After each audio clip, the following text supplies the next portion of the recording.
আগের ভিডিওতে আমি জিওগ্রাফির সাজেশন 2 নম্বরের জন্য কোন কোন কোশ্চেনগুলো ইম্পর্টেন্ট এবং কোন চ্যাপ্টারতে কিভাবে পড়তে হবে সেটা আমি দেখিয়েছিলাম। আজ আমরা বিভাগ ঘ তোমাদের কোশ্চেন সেট একটা বের করবে 90 মার্কসের, দেখবে বিভাগ ঘতে 3 মার্কসের কোশ্চেনগুলো থাকে, সেখান থেকে টোটাল 12 মার্কস আসে। 12 মার্কসের অ্যান্সার কোথা থেকে কোশ্চেনগুলো কোথা থেকে আসে এবং কোন কোশ্চেনগুলো ইম্পর্টেন্ট সেগুলো আমি দেখাবো। তো ফার্স্ট কোন প্যাটার্নে আসে সেটা দেখিয়ে দিই। প্রাকৃতিক ভূগোলের ভিতরে থাকা বহির্জাত প্রক্রিয়া তার দ্বারা সৃষ্ট ভূমির বায়ুমণ্ডলের বাড়িমণ্ডল, এই তিনটে চ্যাপ্টার থেকে একটা কোশ্চেন তোমাদেরকে দেবে, মানে সেটাকে লিখতে হবে। এবার অথবা দিয়ে আদার্স কোশ্চেন থাকবে, হয়তো দুটো কোশ্চেন থাকবে, দুটো কোশ্চেনের ভিতর থেকে তোমাদেরকে যে কোনো একটাতে লিখতে হবে। আচ্ছা, পরে আছে পরিবেশ ভূগোল, সেখান থেকে একটাই চ্যাপ্টার বর্জ্য ব্যবস্থাপনা, এখান থেকে একটা কোশ্চেন তোমাদেরকে লিখতে হবে, অথবা দিয়ে একটা কোশ্চেন থাকবে। আঞ্চলিক ভূগোল ভারত খুবই বড় চ্যাপ্টার, সেখান থেকে তোমাদের টোটাল দুটো কোশ্চেন দেওয়া থাকবে, তার ভিতরে একটা লিখতে হবে, ঠিক আছে। উপগ্রহ চিত্র ভূবৈচিত্র্য মানচিত্র খুবই ছোট চ্যাপ্টার, এখান থেকে তোমাদের দুটো কোশ্চেন দেবে, একটা কোশ্চেনের অ্যান্সার লিখতে হবে। তাহলে আমি আজ তোমাদেরকে প্রাকৃতিক ভূগোলে এই বহির্জাত প্রকৃতি তার দ্বারা সৃষ্ট ভূমিরূপ, বায়ুমণ্ডল আর বাড়িমণ্ডল, এই তিনটে চ্যাপ্টারের কিরকম ভাবে কি কম্বিনেশন, কেমন কোন কোন কোশ্চেনগুলো পড়লে এই যে তোমাদের 3 মার্কস, তো এই চ্যাপ্টার থেকে 3 মার্কস আসবে, তো 3 মার্কস কিভাবে কমন পাবে তার জন্য কি কি কোশ্চেন পড়তে হবে আমি তোমাদেরকে দেখিয়ে দিই। বন্ধুরা, এই হচ্ছে প্রাকৃতিক ভূগোল, এই যে তিনটে ভাগ, এখান থেকে 3 নম্বরে একটা কোশ্চেন আসবে, ঠিক আছে।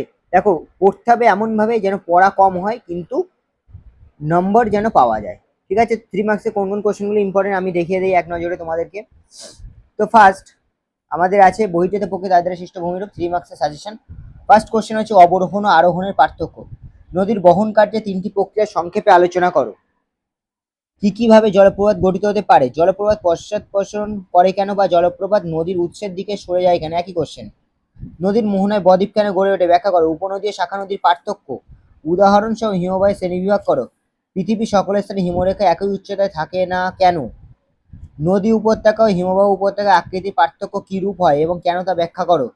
নদী উপত্যকা ও হিমবাহ উপত্যকার পার্থক্য, হ্রস্বে মতানের ড্রামলিনের পার্থক্য, মরু অঞ্চলে বাহির কাজে প্রাধান্য দেখা যায় কেন, কি কারণে মরুভূমির সম্প্রসারণ ঘটে, লোয়েস ভূমি কিভাবে গঠিত থাকে উদাহরণ সহ লেখো। শিব বালিয়ারি বারখন বালিয়ারির পার্থক্য লেখো। দেখো, এই 16-15খানা কোশ্চেন যদি তুমি ভালো করে করো তাহলে এই চ্যাপ্টারে 3 নম্বরের জন্য যা যা কোশ্চেন আছে তুমি সবকটাই পেরে যাবে। এবার আমরা পরে যেতে দেখবো বায়ুমণ্ডলের চ্যাপ্টার। দেখো, বায়ুমণ্ডলের 3 মার্কসের সাজেশন, এই যে যা যা কোশ্চেন দেখতে পাচ্ছ সবই 3 মার্কসের জন্য। এবার 2 নম্বরের জন্য আসতে পারে, সেটা নিয়ে তোমাদের জানা থাকলে তো কোনো অসুবিধাই নেই। এবার দেখো, বায়ুমণ্ডলের উপাদানগুলি কি কি, ট্রোপোস্ফিয়ার কেন ক্ষুদ্র মণ্ডল বলা হয়, স্ট্র্যাটোস্ফিয়ারের বৈশিষ্ট্য লেখো। ওজোন স্তরের গুরুত্ব কি, ওজোন স্তরের বিনাশের কারণ কি, ওজোন স্তরের গুরুত্ব কি, ওজোন স্তরের বিনাশের কারণ কি, তাপ বাজেট কাকে বলে, শিলিগুড়ি অপেক্ষা দার্জিলিং বা দিল্লি অপেক্ষা সিমলা শীতল হয় কেন, অশ্বক্ষাংশ বলতে কি বোঝে, কোরিওলিস বল বলতে কি বোঝে, মৌসুমী বায়ু হলে সমুদ্রবায়ু স্থলবায়ুর বৃহৎ সংস্করণ, কারণ ব্যাখ্যা করো। মৌসুমী বায়ুর উপর জেট বায়ুর প্রভাব লেখো। ঘূর্ণবর্ত ও প্রতিভ ঘূর্ণবর্তের পার্থক্য, চরম আর্দ্রতা নিরপেক্ষ আর্দ্রতা করে, নিরক্ষীয় অঞ্চলে পরিচালন বৃষ্টি কেন ঘটে, শরীর থেকে বৃষ্টি প্রক্রিয়া কিভাবে ঘটে, পর্বতের অনুবাদ ঢালে বৃষ্টি কম হয় কেন, ঠিক আছে। এই যে 16খানা কোশ্চেন আছে, যদি তুমি ঠিকঠাক করতে পারো তাহলে কিন্তু বায়ুমণ্ডল চ্যাপ্টার থেকে আসা 3 নম্বরের সাজেশনের যা যা আছে সেগুলো সবটাই কমপ্লিট হয়ে যাবে এবং তুমি রায়মার্টিন টেস্ট পেপার যখন খুলবে তখন সবই কমন পাবে। এবার আমরা দেখবো বায়ুমণ্ডলের চ্যাপ্টার। এই হচ্ছে বায়ুমণ্ডলের চ্যাপ্টার 3 মার্কসের সাজেশন, কোন কোন কোশ্চেন ইম্পর্টেন্ট দেখে নেই। ঋতু পরিবর্তনে ভারত মহাসাগর সমুদ্র স্রোত কিভাবে প্রভাবিত করে, মগ্নচড়া কোথায় ঘটে, সমুদ্র স্রোত সমুদ্রাঙ্গের পার্থক্য লেখো।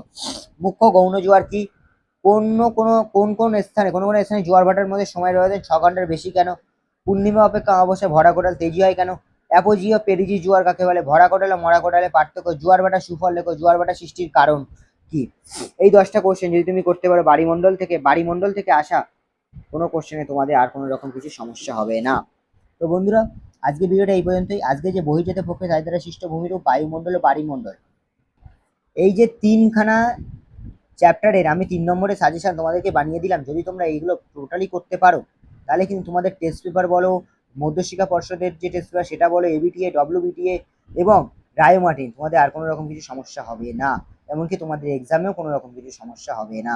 তো এই যা যা কোশ্চেন দেখালাম এগুলো যদি তোমরা করো তাহলে তোমরা অবশ্যই একটা 3 মার্কস কিন্তু কমন পাচ্ছ। দেখো, সাজেশন এখনো অনেকটা দেরি 2027 এক্সামে, সাজেশন তো আমি বানিয়েছি এটা ঠিকই, কিন্তু এটা যদি তুমি করো তুমি ভাববে 99% তোমার কিন্তু সিলেবাস কভার হয়ে যাবে। তো বন্ধুরা, আজকে ভিডিওটা এখানেই শেষ করছি। যদি ভিডিওটা ভালো লেগে থাকে তাহলে অবশ্যই লাইক কমেন্ট সাবস্ক্রাইব করে দিও, তোমার বন্ধুদের মাঝে শেয়ার করে দিও। দেখা হচ্ছে পরের ভিডিওতে।